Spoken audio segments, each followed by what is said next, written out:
नमस्कार दोस्तों, diploma math मस्ती में आपका स्वागत है। दोस्तों, लास्ट वीडियो हम लोग जो पढ़े थे खसकेदार नींव का हस्त रूल, यानी इसके लास्ट वीडियो में यानी लेक्चर नंबर 5 में हम लोग पढ़े थे खसकेदार नींव के हस्त रूल क्या था, इसके बारे में हम लोग टोटल पढ़ चुके थे।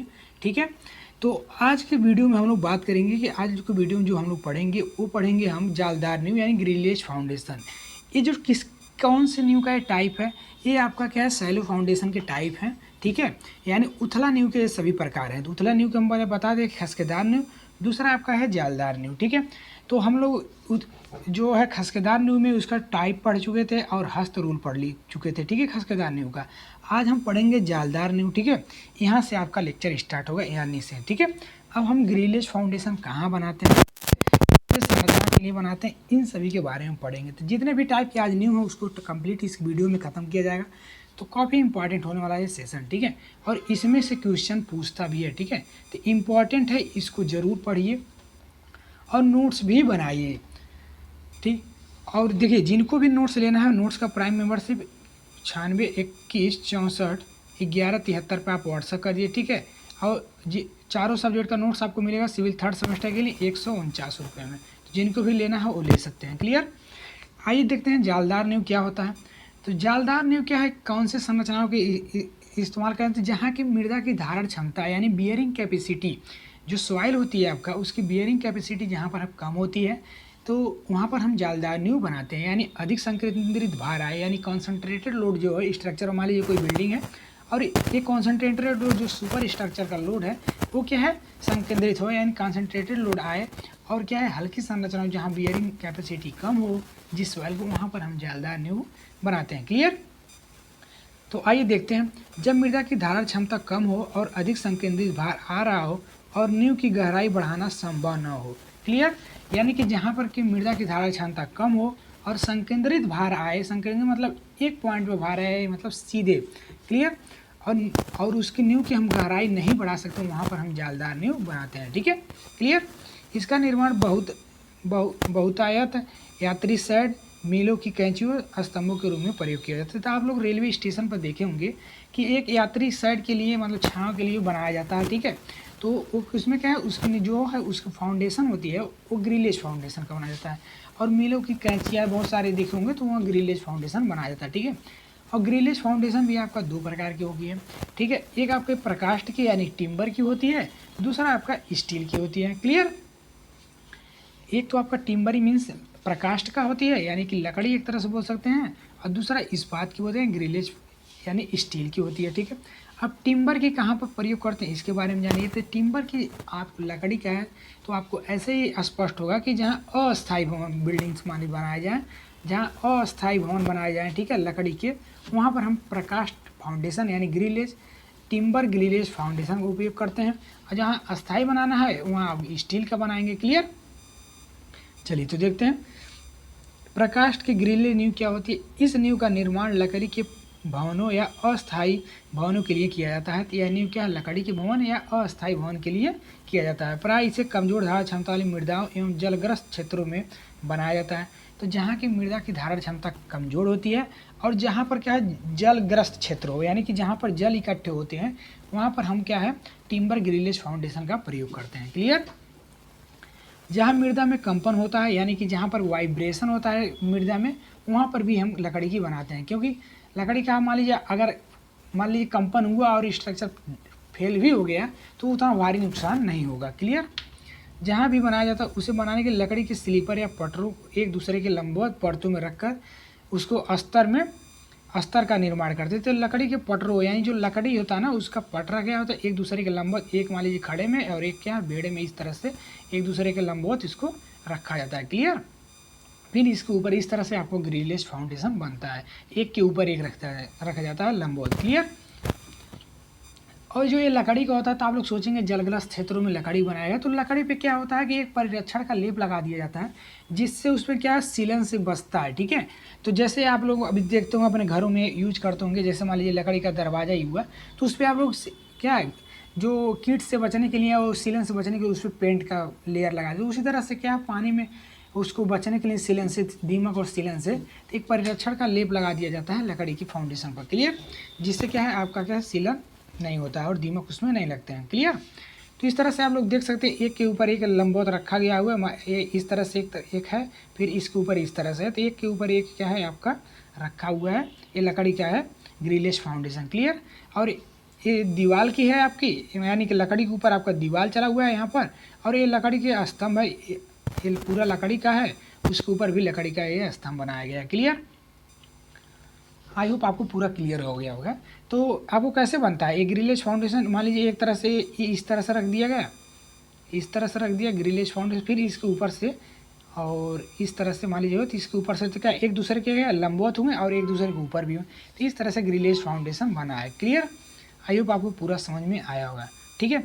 अब इस्पात की ग्रिलेज, ये तो लकड़ी की होगी, अब स्टील की जो ग्रिलेज फाउंडेशन होती है इसके बारे में जानते हैं।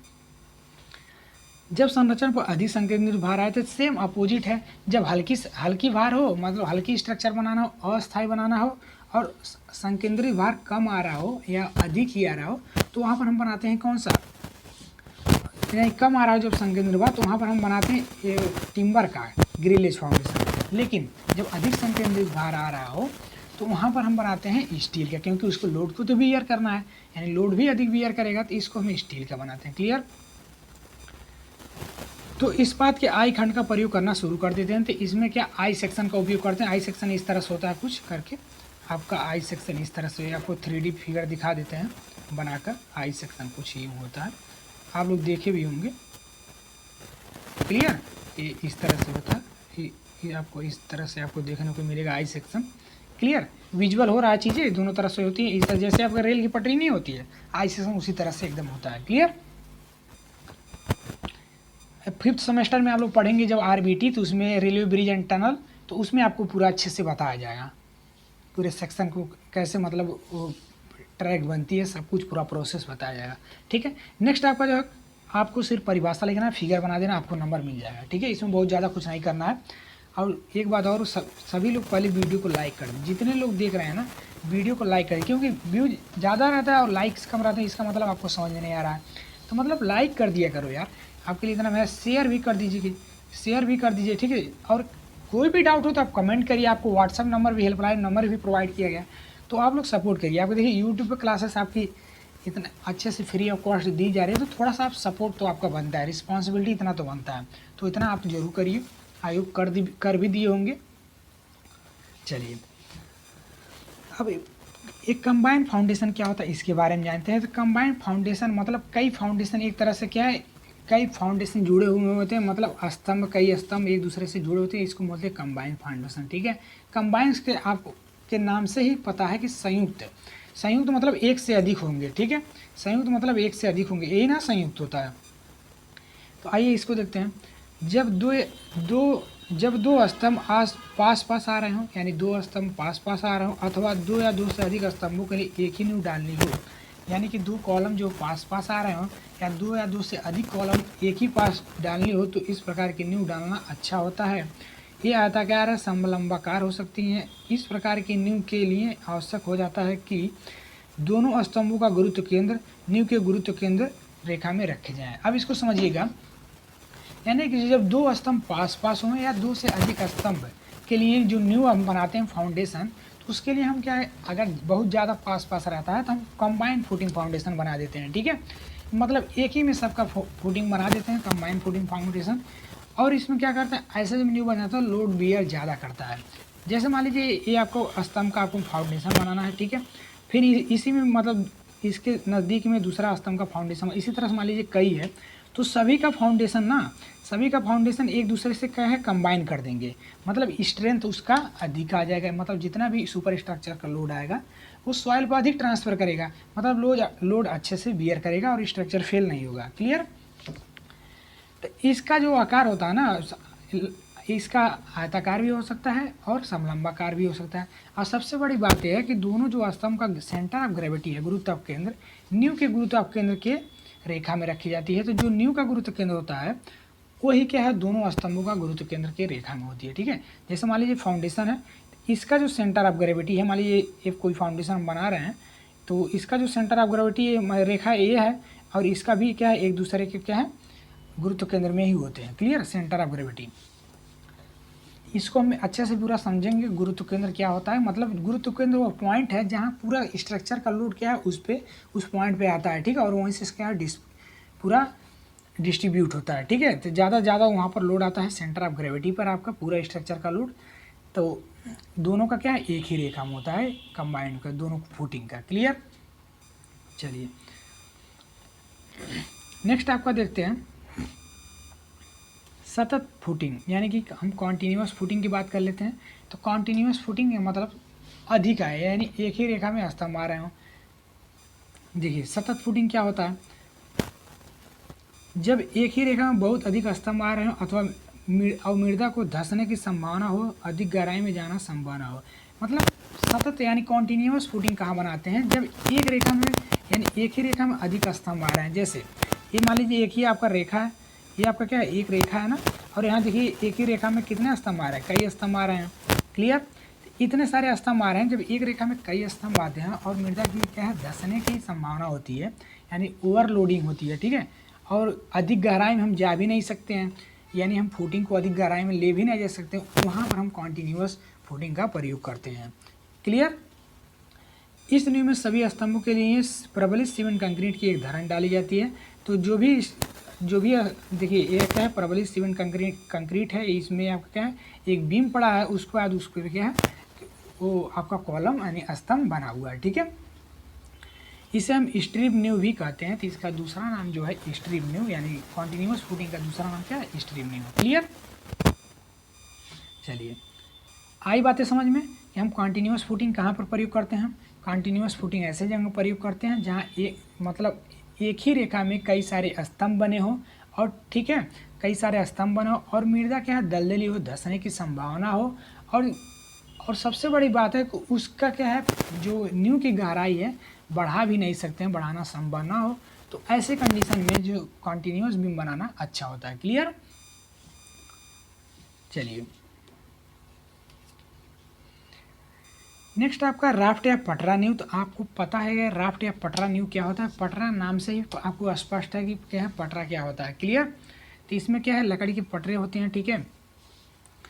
तो राफ्ट या पटरा नींव क्या होता है, जब भूमि भराव वाली यानी जहाँ पर फिलिंग किया गया हो दलदली भूमि हो तो मृदा की धारण क्षमता काफ़ी कम होती है। तो आपको वैसे ही स्पष्ट है जहाँ पर क्या दलदल हो, आप जो दलदल भूमि पे आप अगर खड़े भी हो जाते हैं तो आपके क्या है आप देख रहे हैं धंसते पैर धंसने लगता है, ठीक है भूमि में, तो क्या है दलदली भूमि होता है। और ज़्यादातर यह क्या है जहाँ भराव वाली भूमि होती है वहाँ पर होती है, नहीं तो दलदली भूमि वैसे ही होती है, ठीक है नेचुरली।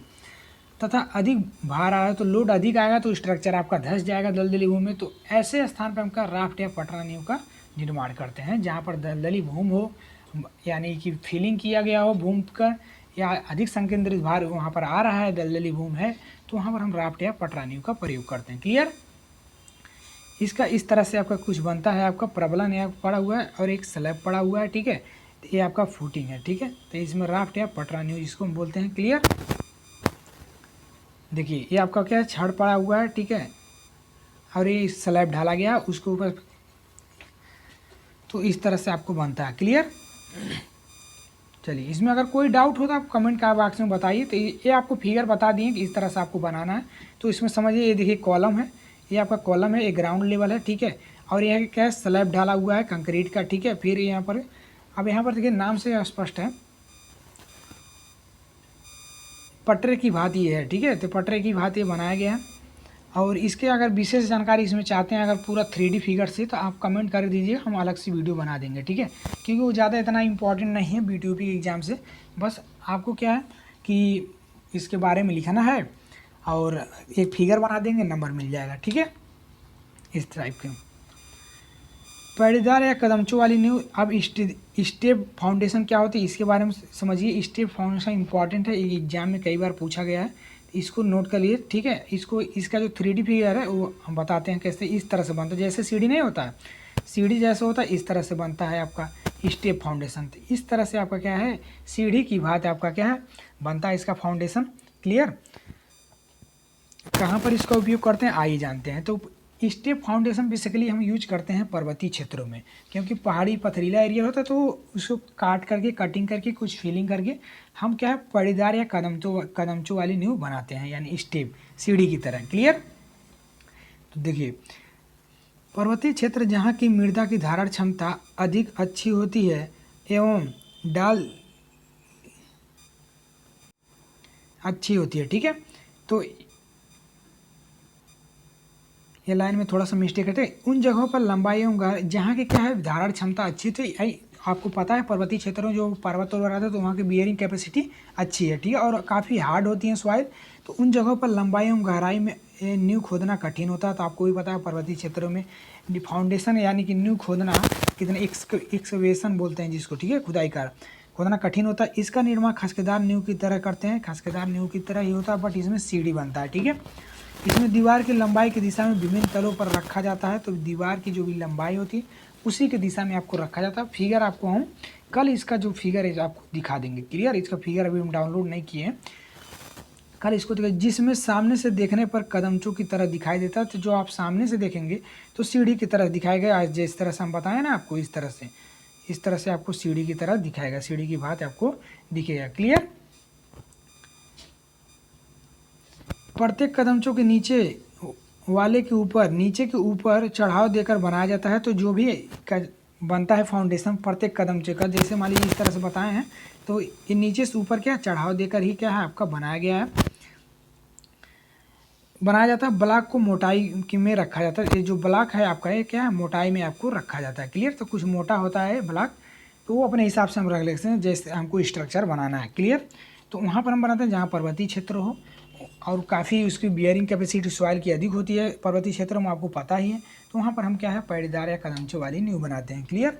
बस ज़्यादा आपको कुछ नहीं, आपको सिर्फ नाम से ही आपको याद रखना, बहुत कुछ रटने की जरूरत नहीं है, और अपने लैंग्वेज में इसको लिख देना है, ठीक है। यानी जब भी आपको पूछेगा स्टेप मतलब सीढ़ीदार, तो सीढ़ीदार अब क्या है सीढ़ी की बात उसमें नींव बनेगा, कहाँ पर बनेगा पर्वतीय क्षेत्रों में बनेगा। तो इस तरह से आप पढ़ेंगे तो आपको अच्छे से याद हो जाएगा, क्लियर। ये आपका हो गया सैलो फाउंडेशन के जितने भी टाइप थे उसको हम लोग पढ़ चुके हैं, ठीक।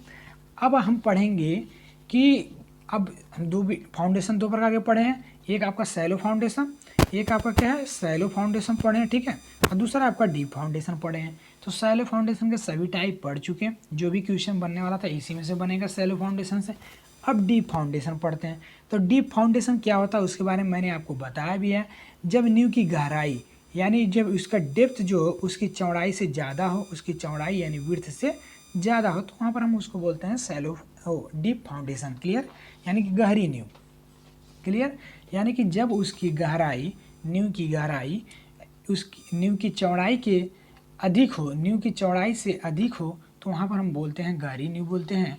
गहरी नींव का निर्माण जलग्रस्त भूमि, अधिक भार आने वाली संभावना, यानी कि जो फाउंडेशन पर अधिक लोड आ रहा है तो उसको हम गहरी नींव बनाएंगे, ठीक है, एवं मृदा की धारण क्षमता कम हो, ठीक है।